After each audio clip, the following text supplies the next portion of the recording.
এক সময় যে কথার আগে হাত তুলতো সে এখন গালি শুনলো মুস্কি হাসি দেয়।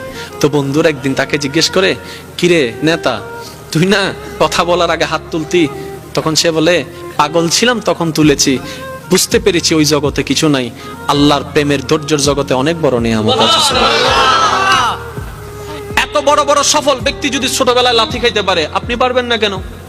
আর সবার কথা বাদ দেন, ও নবী, আপনি শুধু একবার বলতেন জিব্রাইল উল্টাই দিত, আপনি বললেন না কেন?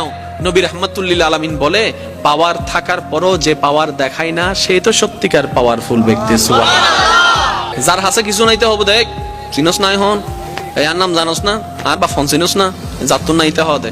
আর যার থেকে আছে, যার থেকে পাওয়ার আছে সে কি চুপ। যার থেকে সত্যিকার ক্ষমতা থাকে সে কখনো কথা বলে। আপনাকে গালি দিল, আপনি উল্টা গালি দিলেন, ধৈর্য ধরলেন। কিন্তু আপনি যদি বলতেন, দিলে দাও গা, আমাকে গালি দিছো দাও গা, সে উল্টা ভাবনায় পড়ে যাবে, কি রে কারে গালি দিই, সে তো লড়ে না। সত্যি করে বলেন তো, আপনাকে কয় মিনিট গালি দিতে পারবে? একবার, দুইবার, তিনবার। গালি কখন ঝগড়া হয় জানেন? একটা দিয়েছে দুইটা দিলেন, দুইটা শুনে তিনটা দিয়েছে চারটা দিলেন, এভাবে কিন্তু বাড়তে থাকে। এবার সে আপনাকে একটা দিল, আপনি হাসলেন, সে দ্বিতীয়বার দিল, আপনি হাসলেন, সে তৃতীয়বার দিল, আপনি হাসলেন, শেষ পর্যন্ত সে নিজে লজ্জা পেয়ে ওখান থেকে চলে যাবে। চতুর্থ গালি আপনাকে দিতে পারবে না, সে যদি আকলওয়ালা হয়। আর আপনি আমি বোকামি করি কি, এই কি হইছ তুই আরে মারি দি, মারি দনা করে পুলিশ আইরা আরো ধরিলে যার গুই, তা হইলাম না আয় তো ন দিতে দিয়ে দে, ওদের মাঝি হনে ওদের আয়, ওদের তুই চল।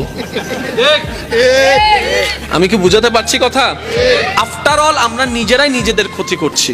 যদি আমরা ইসলামের ফর্মুলা গুলাকে একটু ঠান্ডা মাথায় মাথায় বসাইতে পারি, সফলতা আপনার কাছে, সফলতা আপনার কাছে। আপনি কি দরকার আপনার? আমি প্রায় সময় বলি, আজকেও বলছি, কি দরকার আপনার যেটা আপনার রবের কাছে নাই? এমন একটা জিনিস দেখান আপনার দরকার যেটা আপনার রবের কাছে নাই, আপনার রব দিতে পারে না। আপনি বলবেন যে না, এমন কোন আমার চাওয়া নাই যেটা আমার রব পূরণ করতে পারবে না, আমার সমস্ত চাওয়া আমার রব পূরণ করতে পারে। তাহলে এবার এই কথাটা শুনে নেন, যেহেতু আপনার চাওয়া সব রবে পূরণ করতে পারে, আপনি রবের হয়ে যান না, রবের হয়ে যান না, রবের হয়ে যান না। কোরআনের ভাষায় বলতে গেলে সিবগাতাল্লাহ, আল্লাহর রঙে রঙিন হয়ে যান, আল্লাহর রঙে সেজে যান, আপনার কিছু কমতি হবে না। আপনি যদি পাহাড়ের গুহায় বন্দী হয়ে যান, জগৎ বলবে আমরা কেউ চিনি না তাকে, জগৎ বলবে খুঁজে পাচ্ছি না তাকে, আপনি বলবেন কাউকে পাচ্ছি না, রবে বলবে বান্দারে চিন্তা করিস না, লা তাখাফ, ভয় করিস না, ইন্নাল্লাহা মানা। সুবহানাল্লাহ।